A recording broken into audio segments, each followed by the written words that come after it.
Les affaires publiques n'ont plus de secret pour lui. Les vrais enjeux. Les vraies questions.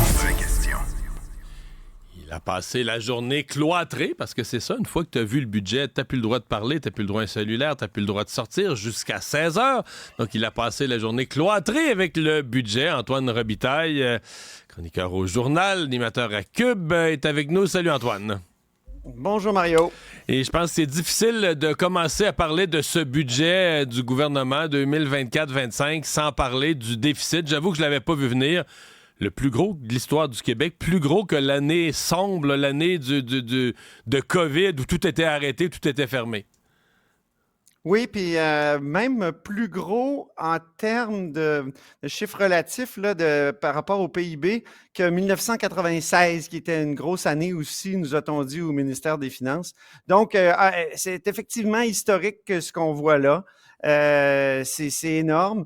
Le ministre quand même dit que c'est un budget exigeant et prudent et responsable. Alors là, tu essaies de concilier ça, tu sais, déficit de 11 milliards, puis ces mots-là qui sont habituellement accolés à des budgets où il y a une tentative de freiner ça. Et c'est, tu sais, le caractère d'Éric Girard, c'est pas d'être dépensier. On n'est pas dans les budgets en folie de Chrystia Freeland ou de Justin Trudeau, là. Non, mais quand on même, est dépensier quand même. Là. Ouais. Bon, est-ce qu'on est capable, dans le budget, peut-être ça va prendre 2-3 jours à des experts pour le décortiquer, peut-être que c'est écrit dedans, moi j'ai pas encore lu, là, j'ai vu les manchettes. Est-ce qu'on est capable de voir quelle proportion de ça, de l'augmentation du déficit, là, est directement reliée aux conventions du secteur public signées entre Noël et le jour de l'an? J'ai pas de chiffre précis pour la proportion, mais c'est vrai que ça a pesé très lourd. On n'avait pas prévu de dépenser autant. Et, tu sais, ça a beau être un budget exigeant, dit-il, mais parce qu'il n'arrêtait pas avec ce mot-là qui revenait. Même Sonia Lebel disant que c'est exigeant et responsable. Évidemment, les conventions collectives qui ajoutent des milliards à chaque année là, font en sorte que actuellement, on est dans un déficit absolument historique et on n'a pas vraiment de marche, comment dire, de plan de retour à l'équilibre budgétaire. Là, on dit, on a reporté ça. Moi, le titre de ma chronique, c'est les budgets exigeants, c'est mañana, c'est demain, là, c'est dans les prochains là, budgets.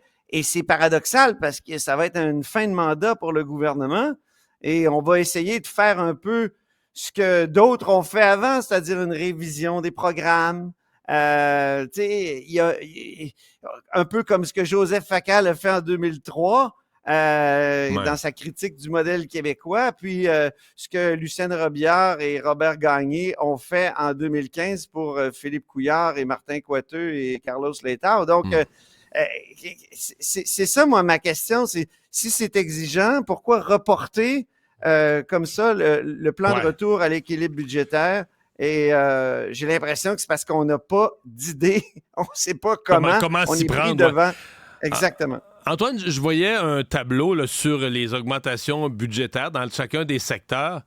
Et c'est plus de 9% d'augmentation des budgets à l'éducation. Oui. Est-ce qu'on a fourni des explications ou est-ce que c'est le message que le gouvernement veut laisser? Là, on donne la grosse claque pour les écoles, pour l'éducation?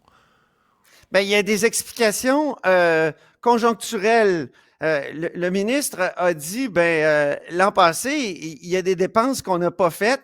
Puis là, avec l'exercice budgétaire qui s'en vient, on va en faire plus. Donc, le différentiel est très élevé. Mais de toute manière, c'est notre priorité, a-t-il dit. Il faut, c'est la priorité aussi du premier ministre. Il faut dépenser en éducation le plus possible. Il y a beaucoup de rattrapage à faire aussi à cause des grèves de la pandémie. Donc, il y a de l'argent là qui doit être déboursé. Puis aussi, il paraît que les cégeps sont en décrépitude. Ouais, je voyais ça, les bâtiments. Ouais, on a aussi, souvent parlé des écoles, là, comme je parle des bâtiments, pas du fonctionnement. Mais là, pour la première fois, c'est pas juste les écoles primaires et secondaires, mais on met aussi la loupe sur l'état des bâtiments que sont les cégeps. Remarque qu'il y a une logique. À peu près tous les cégeps ont été construits dans la même période, la fin 60, début 70, et qui sont tous rendus à une 50aine d'années d'âge. Tu sais, c'est comme quand on a réparé les routes puis les viaducs sous Charest, ils avaient tous été construits à la même époque. J'ai l'impression que c'est la même affaire pour les cégeps. Au Québec, on dirait qu'on construit par bourrée, puis là, on n'entretient peut-être pas suffisamment parce qu'on a d'autres dépenses, et Dieu sait qu'il y en a dans ce budget-là, il y en a de toutes sortes. Mais tu sais, pour le déficit, là, je regardais ça, et le ministre dit, c'est pas vrai qu'on remet tout à demain, la lutte contre le déficit, on a quand même identifié certaines choses. On baisse un peu l'aide aux technos, aux entreprises de technologie qui l'ont eu facile. Là, on se souvient, il y a une vingtaine d'années sous Bernard Landry, puis ça avait choqué certaines entreprises technologiques d'ici qui disaient, ben là, Ubisoft débarque, puis eux autres, ils ont des postes subventionnés, alors que nous, on est des entreprises d'ici. Il y a aussi les fumeurs qui vont casquer un peu quelques plus, dollars pour les fumeurs là, par carton de cigarette. Oui, puis il y a déjà des choses qui sont annoncées. Il y a déjà un 2 $ qui va s'ajouter, qui est déjà annoncé sur le carton de cigarette. Ça me rappelle quand on voulait payer le fameux stade olympique.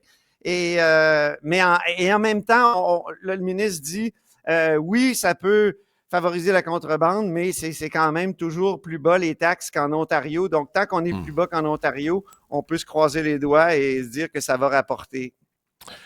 Bien, on en a des jours pour en parler. Merci beaucoup de ce résumé.